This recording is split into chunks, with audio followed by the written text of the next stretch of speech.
नमस्कार दोस्तों, आप लोग को स्वागत है हमारे चैनल पे। तो आज की इस वीडियो में बात करने वाले हैं बिहार बोर्ड 10th क्लास का बोर्ड एग्जामिनेशन में आप लोग का संस्कृत सब्जेक्ट में जो आप लोग का ऑब्जेक्टिव पूछे जा सकते हैं उसका आप लोग का सीरीज हम कई वीडियो डाल चुके हैं। आज की इस वीडियो में चैप्टर नंबर 4 इस वीडियो में डालने वाले हैं। संस्कृत का चैप्टर नंबर 4 का ऑब्जेक्टिव इस वीडियो में करवाने वाले हैं। चलिए, सबसे पहला जो प्रश्न है, जैसा कि आप लोग यहाँ देख सकते हैं, गोदान किस संस्कार का मुख्य कर्म है। तो यहाँ पर कहा गया है कि गोदान जो है किस संस्कार का मुख्य कर्म है। पहला क्वेश्चन ये दिया गया, जिसका कौन सा सही उत्तर हो जाएगा।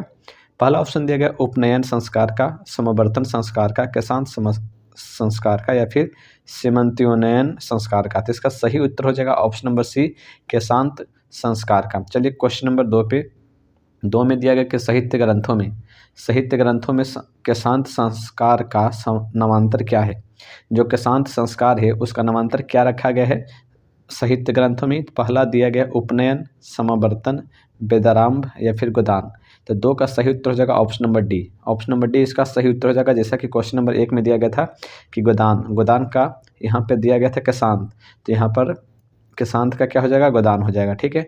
चलिए क्वेश्चन नंबर 3 पे। क्वेश्चन नंबर 3 में क्या दिया गया है कि क्वेश्चन नंबर 3 में दिया है कि संस्कार कितने होते हैं। पहला ऑप्शन दिया गया है 16, दूसरा ऑप्शन दिया गया है 12, तीसरा ऑप्शन दिया गया 14, फिर दिया गया है 6। संस्कार जो होते हैं कितने होते हैं, तो इसका सही उत्तर हो जाएगा ऑप्शन नंबर ए यानी कि 16। चलिए क्वेश्चन नंबर 4 पे। क्वेश्चन नंबर 4 में क्या दिया गया, क्वेश्चन नंबर 4 में दिया गया है कि शैशव। यहाँ पर क्या दिया गया है कि शैशव संस्कार कितने हैं। पहला ऑप्शन दिया गया है शैशव संस्कार कितने हैं। पहला ऑप्शन दिया गया है 6, 5, 4 या फिर 3। तो 4 का सही उत्तर हो जाएगा ऑप्शन नंबर ए यानी कि 6 हो जाएगा।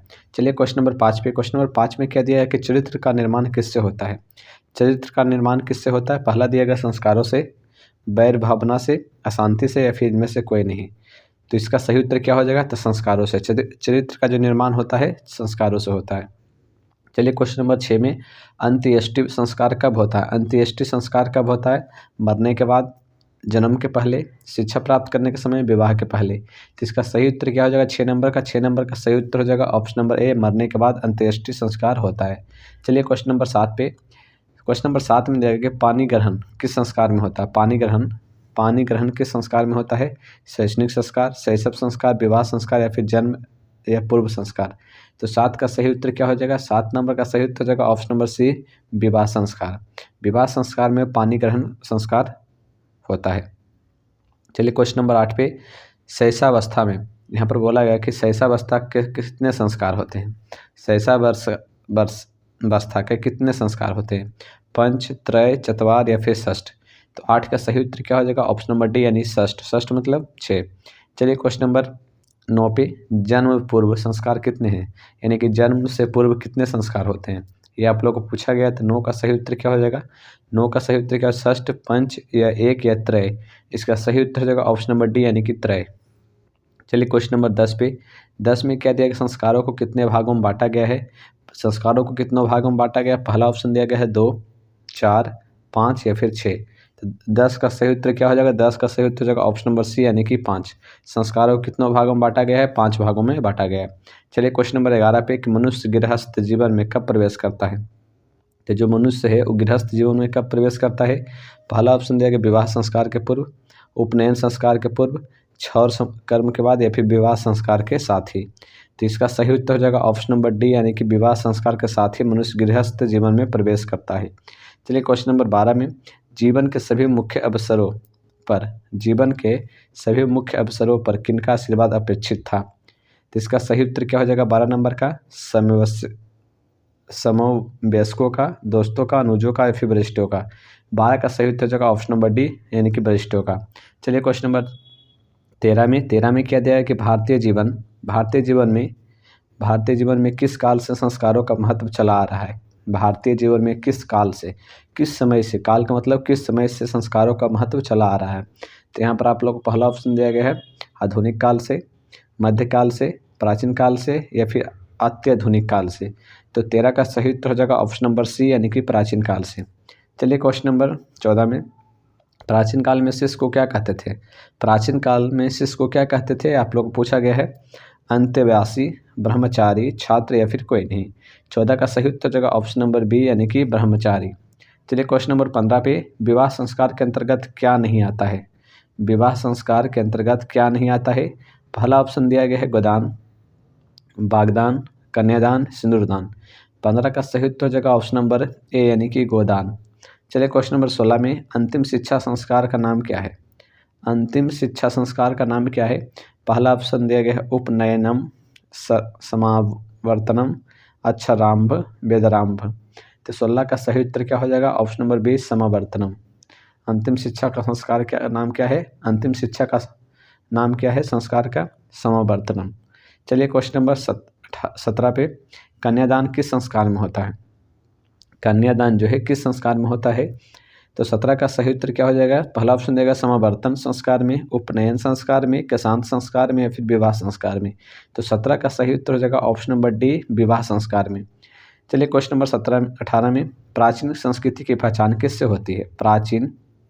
प्राचीन संस्कृति की पहचान किससे होती है? धर्मों से, धन से, कर्मों से, संस्कार से। तो 18 का सही उत्तर हो जाएगा ऑप्शन नंबर डी संस्कारों से। चलिए क्वेश्चन नंबर 19 में, सप्तपदी क्रिया किस संस्कार में संपन्न की जाती है? यहाँ पर आप लोगों को कहा गया कि सप्तपदी जो क्रिया है किस संस्कार में संपन्न की जाती है? जातकम में, निष्क्रमण में, विवाह में या फिर समावर्तन में। इसका सही उत्तर हो जाएगा 19 का ऑप्शन नंबर सी यानी कि विवाह में। चलिए क्वेश्चन नंबर 20 में, सीमंतोन्नयन किस प्रकार का संस्कार है? सीमंतोन्नयन किस प्रकार का संस्कार है? तो पहला ऑप्शन दिया गया जन्म पूर्व संस्कार है, शैशव संस्कार है, शैक्षणिक संस्कार है, इनमें से कोई नहीं। 20 का सही उत्तर हो जाएगा ऑप्शन नंबर ए जन्म पूर्व संस्कार है। चलिए क्वेश्चन नंबर 21 में, पुष्पवन किस संस्कार के अंतर्गत आता है? तो पुष्पवन किस संस्कार के अंतर्गत आता है? पहला दिया जन्म पूर्व, गृहस्थ, विवाह या शिक्षा। 21 का सही उत्तर हो जाएगा ऑप्शन नंबर ए। चलिए क्वेश्चन नंबर 22 में, नामकरण किस संस्कार के अंतर्गत आता है? तो यहाँ पर पूछा गया कि नामकरण जो है किस संस्कार के अंतर्गत आता है? पहला जन्म पूर्व, गृहस्थ, शैशव या फिर शिक्षा। तो 22 का सही उत्तर हो जाएगा ऑप्शन नंबर सी यानी कि शैशव। चलिए क्वेश्चन नंबर 23 पे, अक्षर आरंभ करना किस संस्कार के अंतर्गत आता है? अक्षर आरंभ करना किस संस्कार के अंतर्गत आता है? पहला दिया गया जन्म पूर्व, गृहस्थ, विवाह या फिर शिक्षा। 23 का सही उत्तर हो जाएगा ऑप्शन नंबर डी यानी कि शिक्षा। चलिए क्वेश्चन नंबर 24 में, भारतीयों में संस्कार से किसका निर्माण होता है? भारतीयों में संस्कार से किसका निर्माण होता है? पहला ऑप्शन देगा सहिष्णुत्व, व्यक्तित्व, करुणत्व या फिर मानवत्व। 24 का सही उत्तर क्या हो जाएगा? 24 का सही उत्तर हो जाएगा ऑप्शन नंबर बी व्यक्तित्व से। भारतीय संस्कारों में किसका निर्माण होता है? व्यक्तित्व से। चलिए क्वेश्चन नंबर 25 में क्या दिया गया है? 25 में दिया गया है कौन शब्द सीमित व्यंग्य के रूप में व्यवहार होता है? कौन सा शब्द जो है सीमित व्यंग्य के रूप में व्यवहार होता है? विकारी, अविकारी, संस्कार या फिर ज्ञान शब्द। 25 का सही उत्तर हो जाएगा ऑप्शन नंबर सी यानी कि संस्कार। चलिए क्वेश्चन नंबर 26 पे, वेद की इकाई पढ़ना शुरू करना, वेद की पढ़ाई शुरू करना किस संस्कार के अंतर्गत आता है? वेद की पढ़ाई शुरू करना किस संस्कार के अंतर्गत आता है? जन्म पूर्व, गृहस्थ, विवाह या फिर शिक्षा। तो इसका सही उत्तर हो जाएगा 26 नंबर का ऑप्शन नंबर डी यानी कि शिक्षा के अंतर्गत आता है। चलिए क्वेश्चन नंबर 27 में देगा सिंदूरदान किस संस्कार के अंतर्गत आता है? तो सिंदूरदान किस संस्कार के अंतर्गत आएगा? पहला दिया जन्म पूर्व, ये तो नहीं हो सकता, गृहस्थ भी नहीं हो सकता, विवाह। तो इसका सही उत्तर हो जाएगा ऑप्शन नंबर सी। चलिए क्वेश्चन नंबर 28 में, किस संस्कार के द्वारा मनुष्य गृहस्थ जीवन में प्रवेश करता है? किस संस्कार के द्वारा मनुष्य जो है गृहस्थ जीवन में प्रवेश करता है? तो विवाह करने के बाद यहाँ पे जो है मनुष्य गृहस्थ जीवन में प्रवेश करता है। चलिए क्वेश्चन नंबर 29 में, गर्भधारण करना किस संस्कार के अंतर्गत आता है? गर्भधारण करना किस संस्कार के अंतर्गत आता है? जन्म पूर्व, गृहस्थ, विवाह या फिर शिक्षा। 29 का सही उत्तर हो जाएगा ऑप्शन नंबर ए जन्म पूर्व। चलिए क्वेश्चन नंबर 30 पे, क्वेश्चन नंबर 30 में दिया गया कि मरने के बाद कौन सा संस्कार संपन्न होता है? मरने के बाद कौन सा संस्कार संपन्न होता है? पहला दिया गया है 30 नंबर का जन्म पूर्व, अंत्येष्टि, विवाह या फिर शिक्षा। इसका 30 का सही उत्तर हो जाएगा ऑप्शन नंबर बी। 30 का सही ऑप्शन नंबर बी अंत्येष्टि। मरने के बाद कौन सा संस्कार संपन्न होता है? अंत्येष्टि। चलिए क्वेश्चन नंबर 31 में, गृहस्थ के कितने संस्कार हैं? गृहस्थ के कितने संस्कार हैं? पहला दिया गया 1, 3, 5 या 7।